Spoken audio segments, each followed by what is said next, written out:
Have you ever heard of the Connell case of 1989? On September 29, 1989, something weird happened on the beach of Los Bateos. 5 young people from the town of Connell used to gather every night at this beach between 8 and 9 at night. The reason of these gatherings was to see the strange lights that appeared at night. The inhabitants of Connell had several nights watching some lights in the sky that made some erratic movements, but soundlessly. These lights became an attraction for its inhabitants, which came to the beach to observe the phenomenon, and it was on September 29th when a group of 5 young people, Isabel and her brother Lazaro, Pedro Sanchez, Lolly Bermudez, and Pedro Gonzalez, decided to go to the beach to watch the lights. About 8:45, they saw an object. It looked like a crescent shaped with red lights inside, which passed in complete silence towards the village. Immediately, the boys spotted 2 lights, one above their heads and the other on the port of Connell. It all lasted around 30 minutes. At 9, about 50 meters away from them, it appeared out of the darkness a couple of beings. As the beings approached, the young people were sure that these beings were not human. Hidden behind a mound, and with the help of their binoculars, they saw the figures of the 2 beings.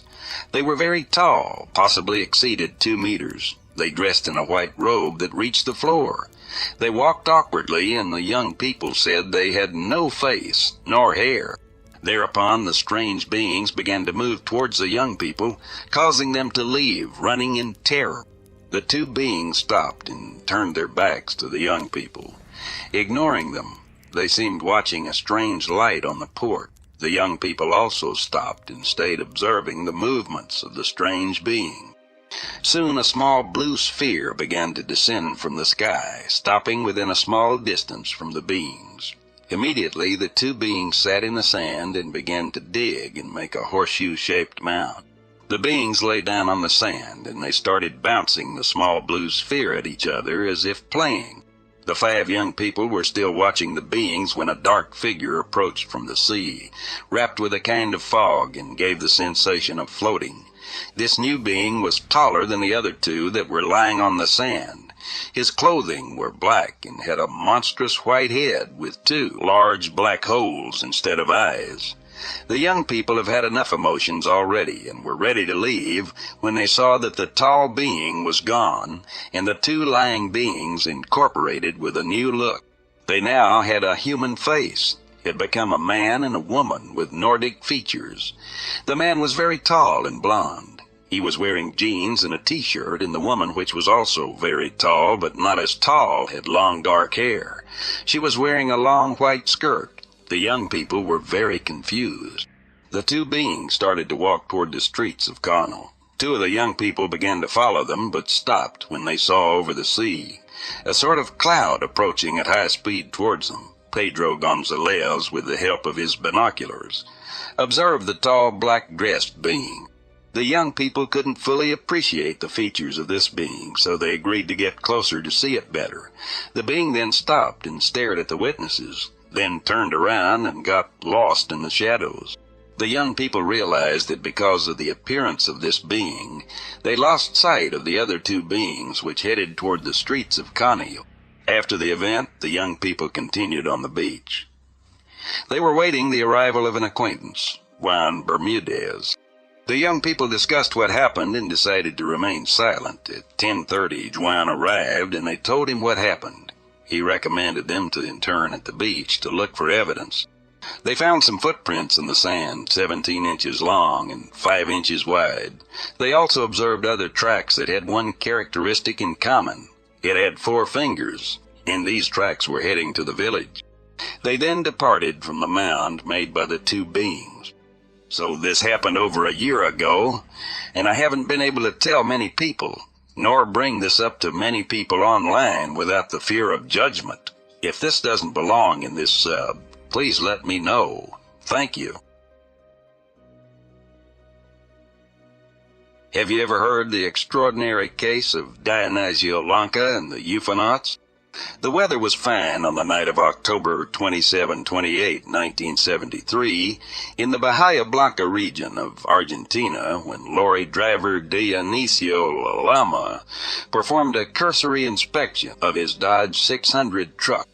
He noticed that one of the rear wheel tires seemed a trifle low, but he took no action to remedy the defect, and at a few minutes past midnight on the morning of Sunday, October 28, he set off on the first leg of a 2-day journey to Rio Galgos in southern Patagonia with a load of building materials.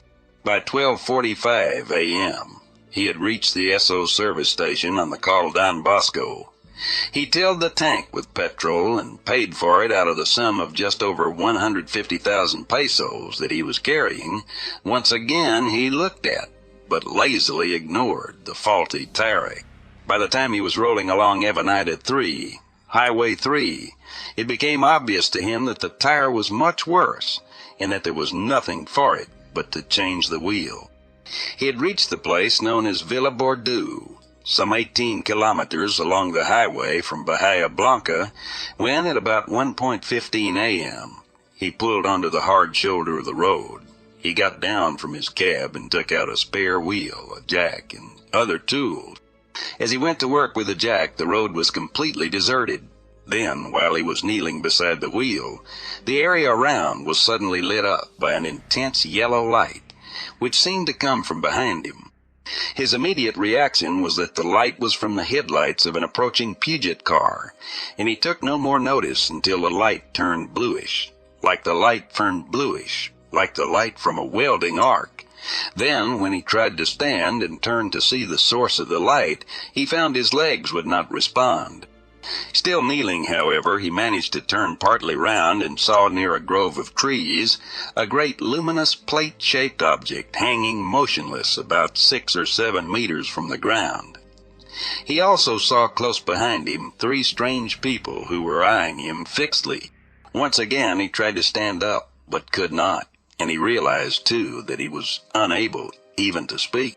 One wonders whether or not Dionisio Lanka would have made this strange encounter had he changed the wheel of his truck before he started the journey. A question that is far more pertinent, however, is what on earth prompted him to keep putting off such a necessary task until he reached the Villa Bordeaux. What sort of a man was this witness who, as will be seen, was to become the centerpiece in one of the most dramatic experiences ever recorded involving the humanoid occupants of a flying saucer? The past tense was as used advisedly, for the unfortunate Dionisio Lanka was to become a very different person. Lanka, who was 25 years old at the time, was by nature a somewhat timid, reserved man. He was employed by the firm of Transported Commercial Automotor of Rio, for whom he operated one of their lorries, and for which he earned about 100,000 pesos per month. Unmarried, he had few interests in life beyond his girlfriend of the moment, the local football club, and his own small circle in the town of Ingeniero Jacobazzi, a little place in the province of Rio Negro, where he lived with his parents. During his period of military service in 1970, Lanka had been attached to the Mountain Logistics Battalion No. 6 at Zapata and the 6 at Zapata, and a souvenir to this effect is tattooed on his left arm. One thing is plain, and that is that Dionisio Lanka is not a man of profound education, and it seems fairly certain that he had no interest in Plato's voladores, flying saucers. On the night prior to his encounter, Lanka had slept at the home of his uncle, Enrique Ruiz, in the modest green-painted house on the Col Chubut, a quiet road some 10 minutes or so from the center of Bahia Blanca. On Saturday, October 27th, he got up very late, put on his working clothes, which consisted of an old pair of trousers, a shirt, and a black jacket, and had lunch with his uncle. Then, as he planned to be on the road all night, he took a siesta and awoke at 6. For a while, he sat before the television set, watching an installment of an American police serial starring Robert Wagner and entitled Ladron Sin Destino, all down to earth and factual with nothing fantastic. At 10 p.m., he ate his evening meal with his uncle, beefsteak, a salad, and 2 glasses of sepeta, which is a non-alcoholic beverage. Then, as we have said, he bade goodbye to his uncle at a few minutes past midnight and went out to his truck, which was standing in front of the house. Out on the hard shoulder of Highway 3, Dionisio Lanka knelt by the rear of the truck, weak and immobilized and unable to speak. He watched the 3 beings as they stood looking at him for an estimated 5 minutes. As he was to say later, they were 2 men and a woman, the woman in the center. I could see she was a woman because I could see the outline of her breasts and the long fair hair which reached halfway down her back. The men, too, were blonde, with their hair combed back. All 3 of them were blonde, with their hair combed back, roughly of the same height, about 5 feet, 6 inches to 5'8", and they were all dressed alike, very tight, fitting leaden gray-colored one-piece suits, 3/4-length boots of a yellow color like that of chamois leathers used for polishing shoes. They had long gloves of the same yellow color, and these reached halfway up their arms. They wore neither belts nor helmets nor anything else. They had no weapons. Their faces were like ours, but they had great wide foreheads and elongated eyes like those of the Japanese and slightly protuberant. They were talking together in a language that was impossible to understand. It had no vowels and sounded like a badly tuned radio with squeaky, sharp notes. One of them seized me by the collar and pulled me upright forcibly, but without violence. I tried to speak, but my voice would not come. While the one who had pulled me up held me, the other man put a device to the base of the index finger of my left hand. It got a good look at the device. Looked like a battery-operated electric shaver, and it had a nozzle which they applied to me for a few seconds. It did not hurt. When they took it away, I had 2 drops of blood on my finger. I think I fainted then because I don't remember anything else.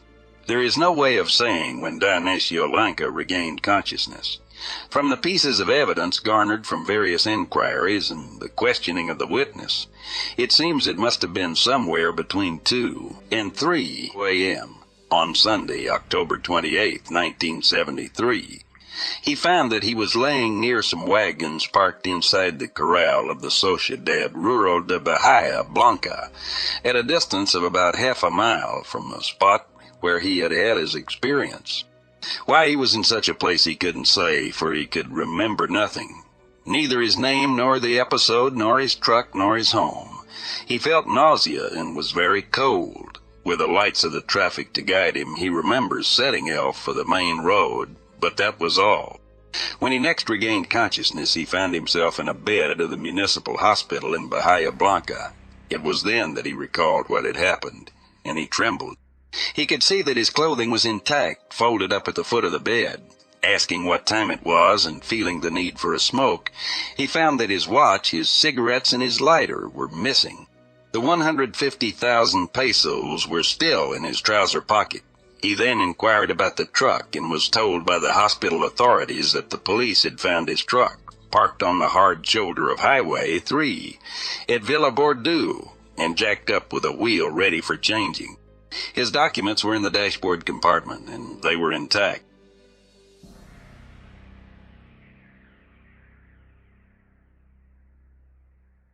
One night in August, I woke up at 4:53 in the morning. Yes, I have remembered and written down the exact time. I'd fallen asleep earlier that night watching Netflix on my Xbox. The Xbox shuts down after a certain period of activity, and when it does, my TV screen turns blue. Anyways, I opened my eyes to the blue light-filled room. I turned over, and as I did, I stopped midway. In front of my TV was not a human. And no, this wasn't sleep paralysis. I was able to move fully and such. He had thin hair creeping out from this ugly hat. His sharp teeth were exposed, and he grinned at me in the most creepy way possible, in that ugly striped shirt. He wasn't short, but wasn't slenderman tall either. I turned my head into the covers, barely being able to breathe, but not wanting to look at whatever the hell it was. After what felt like hours, but had only been a few minutes, I peered back towards the TV, and the creature had now moved to the corner of my room. I then again turned away from it, tucking all my limbs under the blanket and curling up. I had eventually fallen asleep, and when I had woken up in the morning, nobody was there. I had then drawn what he looked like in hopes of someone knowing who or what it is. I was going to make a post about it right after it happened, but I ended up holding off until now.